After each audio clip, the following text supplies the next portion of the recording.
என் அன்புக்குரிய சகோதர சகோதரிகளே, ஆண்டவரும் இரட்சகரும் மீட்பருமான இயேசு கிறிஸ்துவின் நாமத்தினாலே உங்கள் யாவருக்கும் என் இனிய புத்தாண்டு வாழ்த்துக்களை தெரிவித்துக் கொள்கிறேன். பிரியமானவர்களே, இன்றைய நாளிலே நாம் கர்த்தருடைய வார்த்தையை தியானிக்கப் போகிறோம். உபாகமம் புஸ்தகம் 1 அதிகாரம் 31வது வசனம். உபாகமம் 1 அதிகாரம் 31 வசனம். ஒரு மனிதன் தன் பிள்ளையை சுமந்து கொண்டு போவது போல நீங்கள் இவ்விடத்திற்கு வருகிற வரைக்கும் நடந்து வந்த வழிகள் எல்லாவற்றிலும் உங்கள் தேவனாகிய கர்த்தர் உங்களை சுமந்து கொண்டு வந்ததை கண்டீர்களே.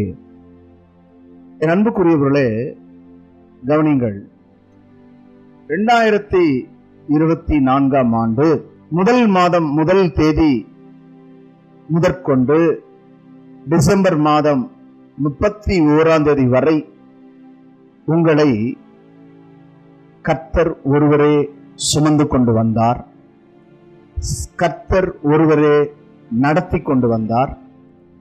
கர்த்தர் ஒருவரே உங்களை தாங்கி கொண்டு வந்தார்.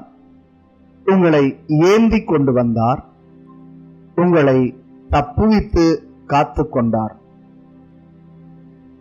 என் அன்புக்குரியவர்களே, நம்மோடு பயணித்தவர்கள் அத்தனை பேரும் நம்மோடு கூட இருக்கிறார்களா? இல்லை. நம்மோடு பயணித்தவர்கள் அநேகர் நம்மை விட்டு விலகி இருக்கிறார்கள், தூரமாக இருக்கிறார்கள், நம்மை விட்டு கடந்து சென்று விட்டார்கள், அவர்கள் நம்மை மறந்து விட்டார்கள். ஆனால் நம்மை மறவாமல், நம்மை விட்டு விலகி செல்லாமல், நம்மோடு கூட இருக்கிற ஒரே ஒருவர் நம்முடைய தேவனாகிய கர்த்தர் மட்டுமே. உன் தாயும் தகப்பனும் உன்னை கைவிட்டாலும் கர்த்தர் உன்னை சேர்த்துக் கொள்வார் என்ற வார்த்தையின்படி கர்த்தர் நமக்கு தாயாக தகப்பனாக இருந்து நடத்தி வருகிறார். அவருடைய அளவில்லாத அன்பு, பாசம், நேசம் என்றும் மாறாதது. எல்லா மனிதர்களுடைய அன்பும் பாசமும் நேசமும் மாறிவிடுகிறது. பணம் வரும்போது, பதவி வரும்போது, பொருள் வரும்போது, தன்னுடைய வாழ்க்கையில ஒரு உயர்வு வரும்போது, தன்னுடைய வாழ்க்கைக்கு ஒரு துணை கிடைக்கும் போது, தன்னுடைய வாழ்க்கையில ஒரு நல்ல நண்பர் கிடைக்கும் போது, தனக்கு ஒரு நல்ல லைஃப் பார்ட்னர் கிடைக்கும் போது மனிதன் கடவுளையே விட்டு விடுகிறான். கடவுள் கொடுத்த பொறுப்பை விட்டு விடுகிறான். ஆனால் கடவுள் தன்னுடைய பொறுப்பிலே நிலைத்துக் கொண்டிருக்கிறார். அவர் தகப்பனாகவே இருக்கிறார். நம்மை ஒவ்வொரு நாளும் சுமந்து காக்கிறவரா இருக்கிறார். ஒரு தாய் தன்னுடைய பிள்ளையை 10 மாதம் வரை சுமைப்பாள் வயிற்றினிலே. ஆனால் கடவுள் ஒவ்வொரு நாளும் நம்மை சுமந்து கொண்டு வருகிறார். நாம் பிறந்த நாள் முதற்கொண்டு இந்நாள் வரைக்கும் நம்மை சுமக்கிறவர் நம்முடைய இறைவன், எம்பெருமான், இயேசுபிரான், பரம்பொருள், பராபரன், படைப்பின் காரணர், அருள்நாதர் நம்மை சுமந்து கொண்டுதான் வருகிறார். அவர் ஒரு நாளும் நம்மை இறக்கி விடுகிறவர் அல்ல. மனிதர்கள் தங்களுடைய சூழ்நிலைக்கு ஏற்றுவாறு தங்களை மாற்றிக்கொள்வார்கள், நம்மை விட்டு விடுவார்கள். ஆனால் நம்மை ஒருபோதும் விட்டு விடாதவர் நம்முடைய கடவுள், நம்முடைய இறைவன், நம்முடைய தேவன். இந்த செய்தியை கேட்டுக்கொண்டிருக்கிற கர்த்தருடைய பிள்ளையே, இந்த உபாகமம் புஸ்தகத்திலே வாசிக்கும் போது தன் பிள்ளையை சுமந்து கொண்டு போவது போல கடவுள் நம்மை அவருடைய பிள்ளையாக, நம்மை நினைவு கூர்ந்து ஒவ்வொரு நாளும் சுமந்து கொண்டு வருகிறார். அன்புள்ள கடவுள். பாசமுள்ள கடவுள், நேசமுள்ள கடவுள், நம்மை மறவாத கடவுள். தன் பிள்ளையை சுமப்பது போல ஒவ்வொரு நாளும் சுமந்து கொண்டு வருகிறார். நம்முடைய பாரத்தை, நம்முடைய கஷ்டத்தை, நமக்குண்டான எல்லா நோய்களையும், வியாதிகளையும், சாபங்களையும், பாவங்களையும் அவரே சுமக்கிறார். அவர் நம்முடைய பாரங்களை மாத்திரமல்ல, நம்முடைய பாவங்களையும் சுமந்திருக்கிறார், நம்முடைய சாபங்களையும் சுமந்திருக்கிறார், நம்முடைய நோய்களையும் அவர் சுமந்திருக்கிறார். ஆகவே இந்த நாள்ல, இந்த நேரத்துல நம்முடைய நாமத்துக்கு மகிமையாய் உன்னை சுமந்து வந்த கடவுளை நீ மறந்து போகாதே. உன்னை சுமக்கின்ற கடவுளை மறந்து போகாதே. தாய்தான் பிள்ளையை சுமக்க முடியும் வயிற்றிலே, தந்தைதான் சுமக்க முடியும் மார்பிலே.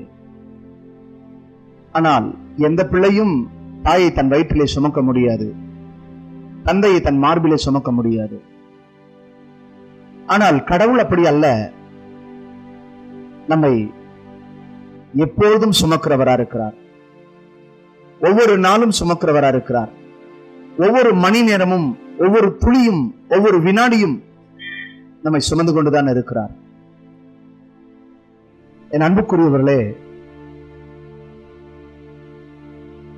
பாரங்கள், குடும்பத்தில் உள்ள பாரங்கள், வேலையில் உள்ள பாரங்கள்,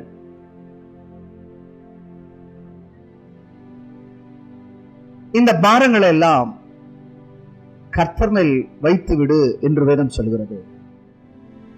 கர்த்தர் மேல் உன் பாரத்தை வைத்து விடு, அவர் உன்னை ஆதரிப்பார். இன்றைக்கு அநேகர் தன்னுடைய பாரங்களை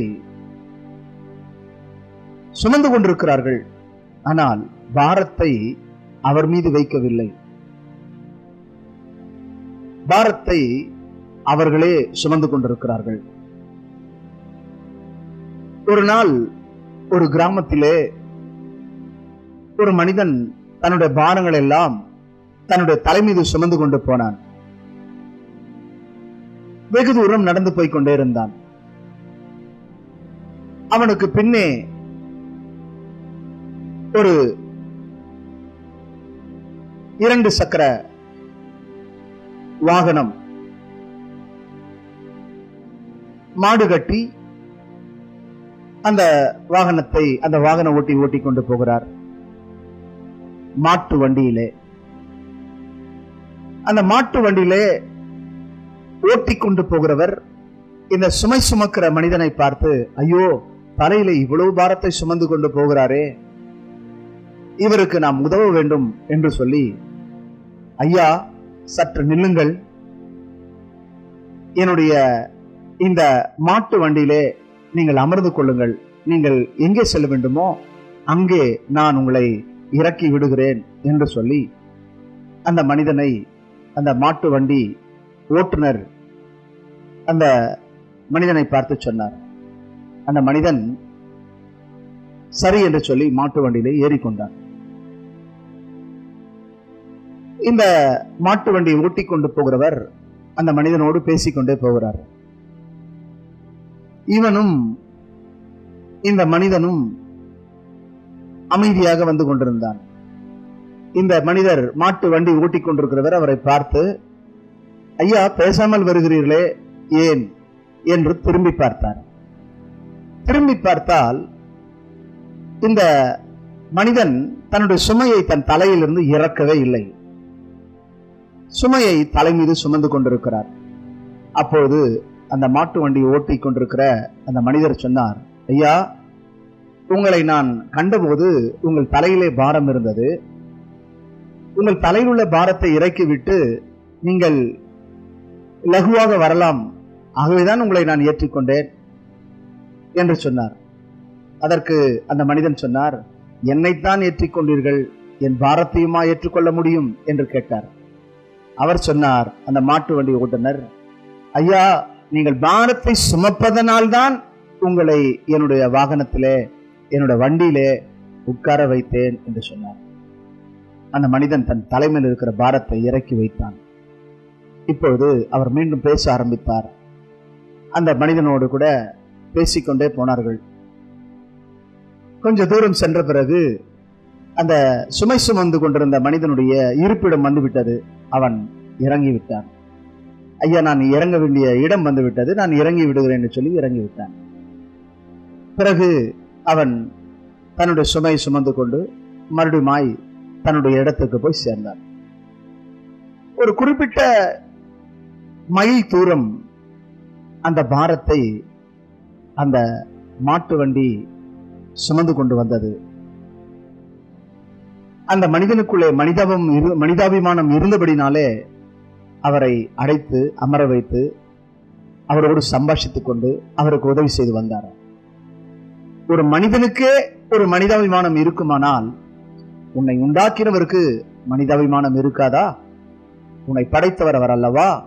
உன்னை உண்டாக்கினவர் அல்லவா? உன்னை சிருஷ்டித்தவர் அல்லவா? உன் மீது அக்கறை உள்ளவர் அல்லவா? உனக்கு சுவாசத்தையும் உனக்கு வாழ்வையும் உனக்கு ஜீவாதாரத்தையும் உனக்கு சுகபலனையும் கொடுத்தவர் அவர் அல்லவா? அவருக்கல்லவா உன் மீது அக்கறை இருக்கும். இந்த உலகத்தில் வாழ்ந்து கொண்டிருக்கிற எந்த மனிதனுக்கும் நம் மீது அக்கறை இருக்காது. அது தாயாக இருக்கலாம், தகப்பனாக இருக்கலாம், சகோதரனாக இருக்கலாம், சகோதரியா இருக்கலாம்.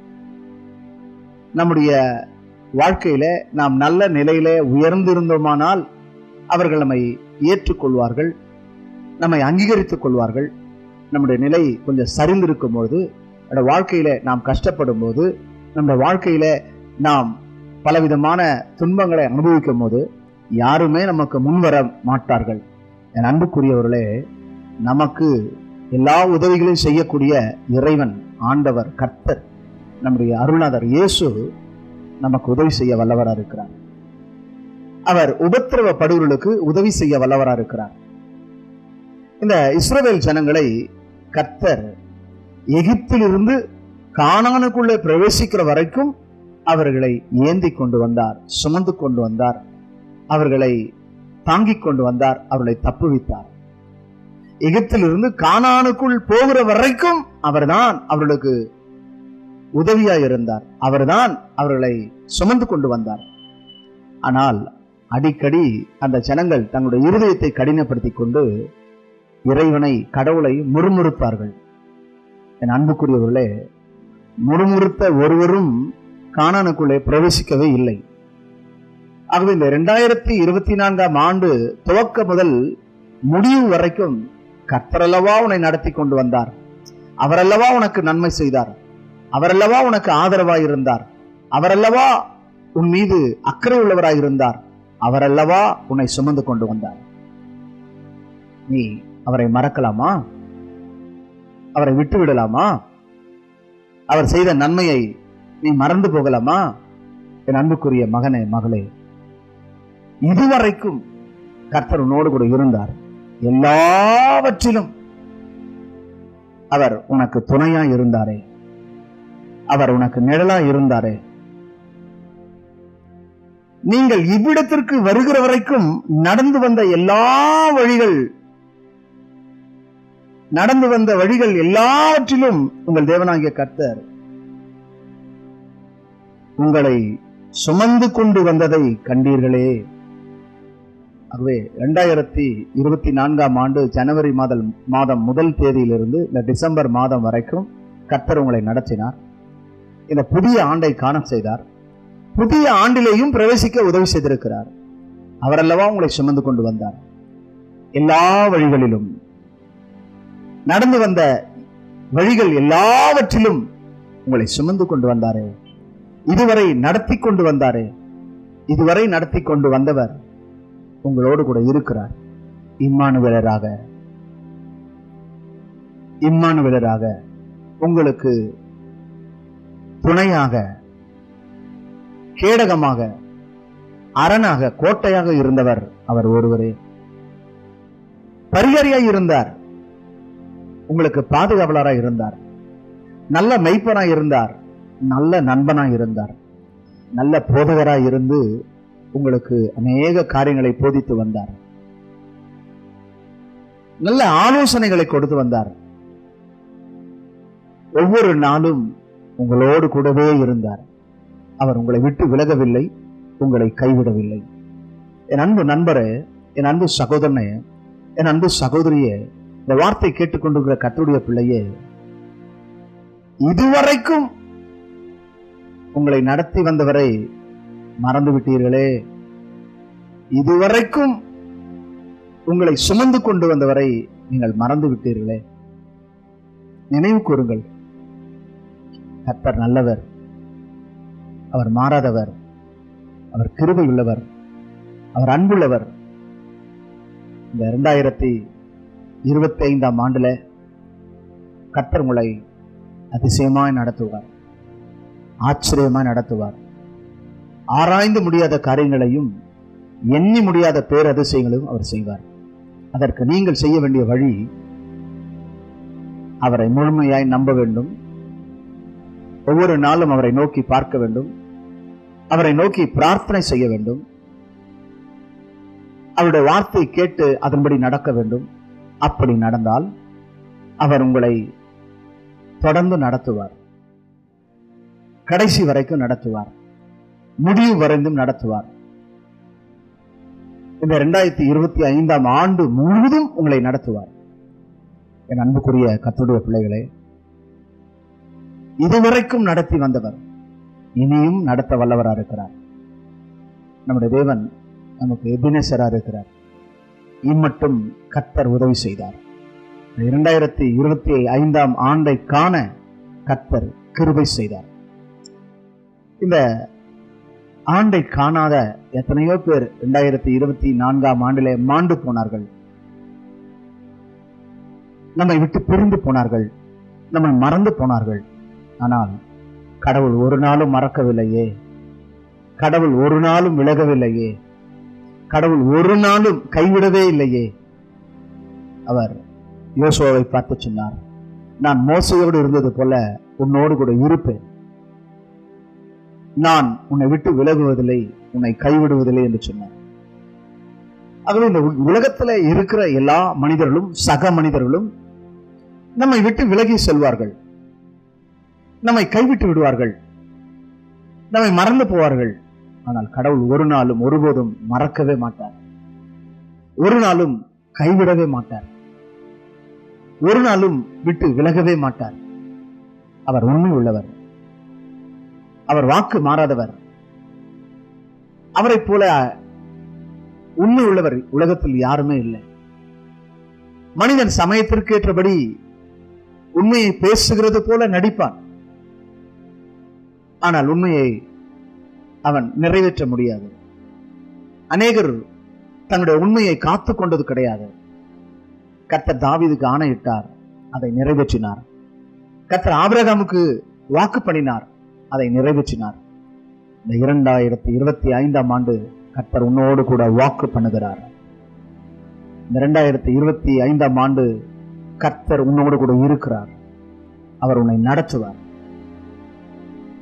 அவர் உன்னை நடத்துவார். இன்றைய தினம் உன் நம்பிக்கையை கர்த்தர் மேல் வை. இந்த துவக்க நாளிலே நீ கடவுள் மீது நம்பிக்கை வைப்பாயானால் கடவுள் உன்னை நடத்துவார், கர்த்தர் உன்னை நடத்துவார், தேவன் உன்னை நடத்துவார். பொய் சொல்ல தேவன் மனிதன் அல்ல, மனம் மாற மனுப்புத்திறனும் அல்ல. அவர் சொல்லியும் செய்யாதிருப்பாரோ, வசனித்தும் நிறைவேற்றாதிருப்பாரோ என்று வேதம் சொல்கிறது. என் அன்புக்குரியவர்களே, தேவன் சொன்னதை செய்கிறவராக இருக்கிறார். அவர் உன்னோடு கூட வாக்கு பண்ணினார், அவர் நிறைவேற்றுவார். அவர் அந்தபடியே வாக்கு அருளினார், அவனை நடத்தினார், அவனை உயர்த்தினார். இந்த வார்த்தையை கேட்டுக்கொண்டிருக்கிற கர்த்தருடைய பிள்ளையே, அவர் உன்னையும் நடத்துவார், உன்னையும் உயர்த்துவார், உன்னையும் ஆசீர்வதிப்பார். அவர் கடைசி வரைக்கும் உன்னோடு கூட இருப்பார். கடைசி வரைக்கும் எந்த மனிதனும் கூட இருக்க முடியாது. ஆனால் கடைசி வரையும் உன்னோடு இருக்கிறவர் கடவுள் மாத்திரம்தான், கர்த்தர் மாத்திரம்தான். இஸ்ரவேலரை எகிப்து தேசத்திலிருந்து கானான் வரைக்கும் அவர்களை நடத்தி கொண்டு வந்தார். இன்றைய வரைக்கும் அவர்தான் அவர்களை நடத்துகிறார். இந்த வார்த்தையை கேட்டுக்கொண்டிருக்கிற உங்களையும் கர்த்தர் நடத்துவார். இஸ்ரவேலர் சொல்லுகிற வார்த்தை என்ன தெரியுமா? தேவன் எங்களுடைய முற்பிதாக்களுக்கு ஆணையிட்டார்,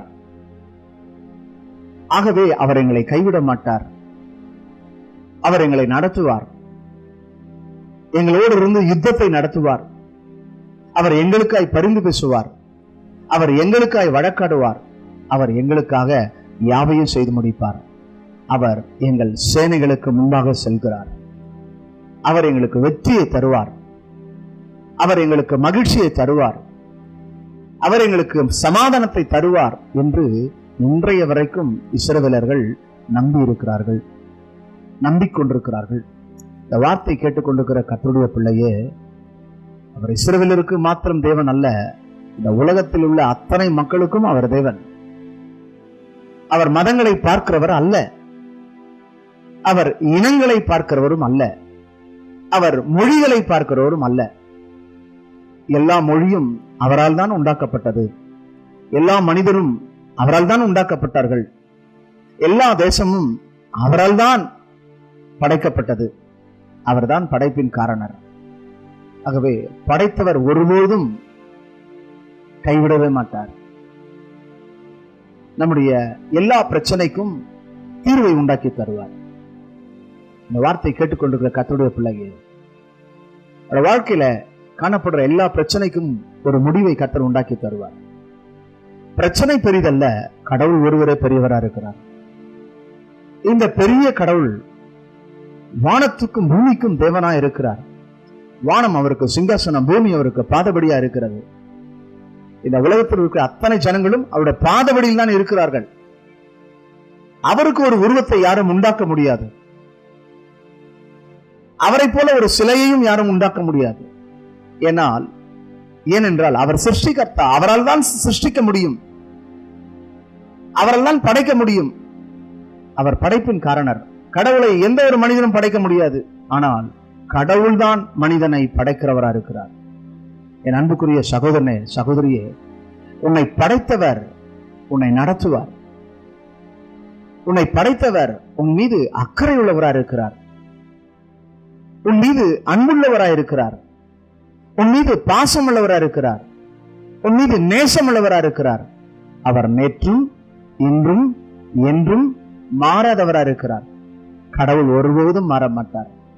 மனிதன் மாத்திரம்தான் மாறுவான். இந்த உலகத்தின் சீற்றங்கள் மாறும், உலகத்தின் காலநிலை மாறும், உலகத்தினுடைய காரியங்கள் அனைத்தும் மாறி போகும். சூரியன் சந்திரன் கூட மாறி போகும், இந்த வானமும் பூமியும் கூட மாறி போகும். ஆனால் அவருடைய வார்த்தைகள் ஒருபோதும் மாறாது. இதை கேட்டுக்கொண்டிருக்கிற என் அன்பு சகோதரனே, சகோதரியே, உன் வாழ்க்கையில உன்னை நடத்தி வந்த கர்த்தரை நீ நினைவு கூற வேண்டும்.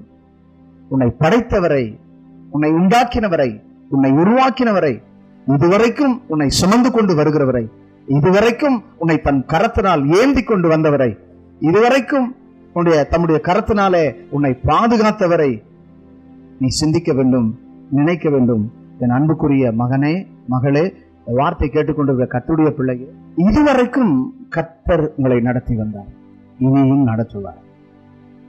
2024 ஆண்டு முழுவதும் உங்களை நடத்தி வந்தார். இந்த 2025 ஆண்டை கர்த்தர் நடத்துவார்.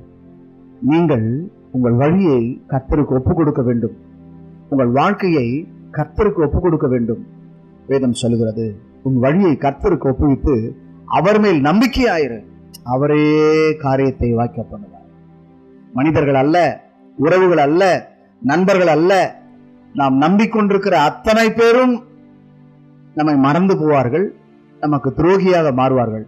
ஆனால் கடவுள் ஒரு நாளும் நம்மை கைவிடவே மாட்டார், நம்மை விட்டு விலகவே மாட்டார்.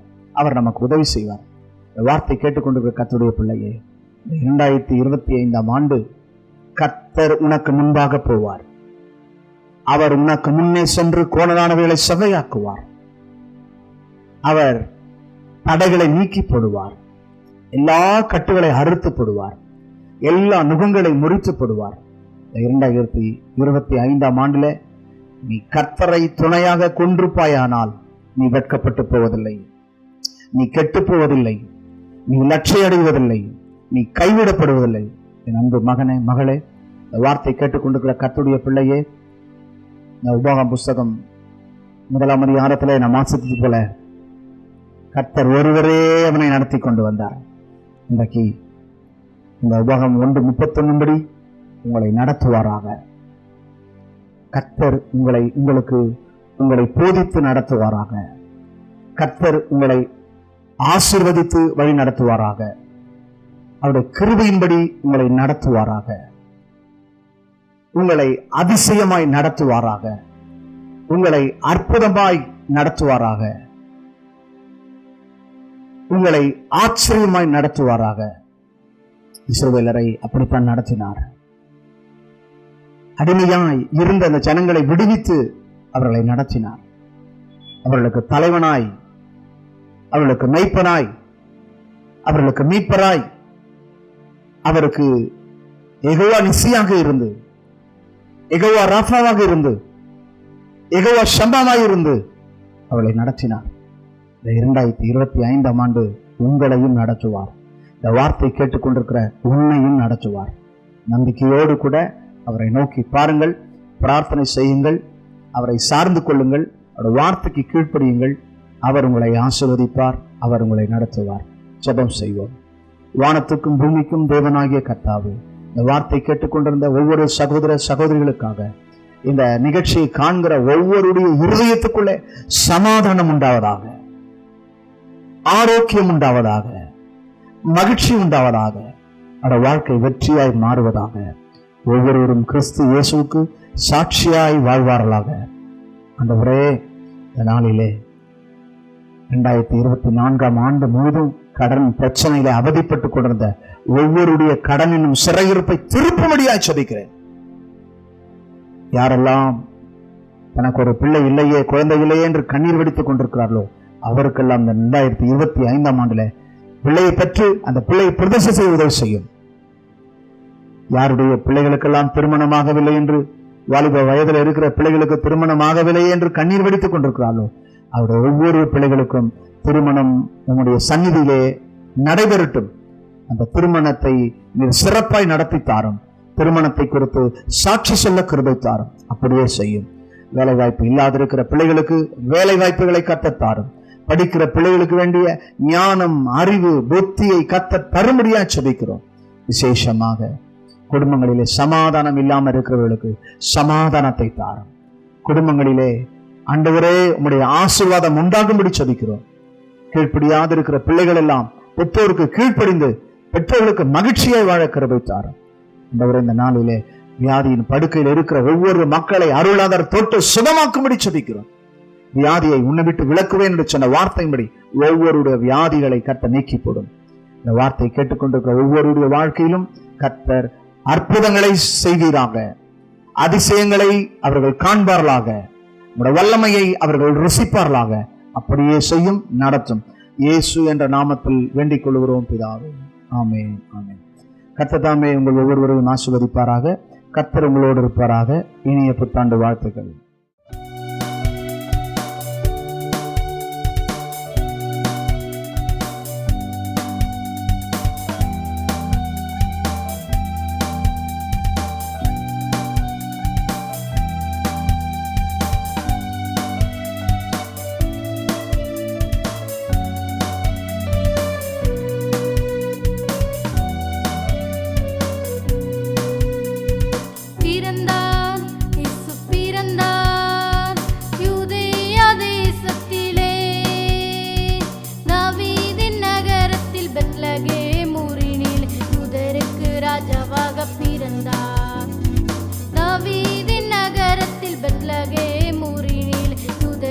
ராஜாவாக பிறந்தார். பிறந்தார், இயேசு பிறந்தார் யூதேயா தேசத்திலே, தாவீதின் நகரத்தில் பெத்லகேம் ஊரினிலே. யூதருக்கு ராஜாவாக பிறந்தார். இயேசு யூதருக்கு ராஜாவாக பிறந்தார்.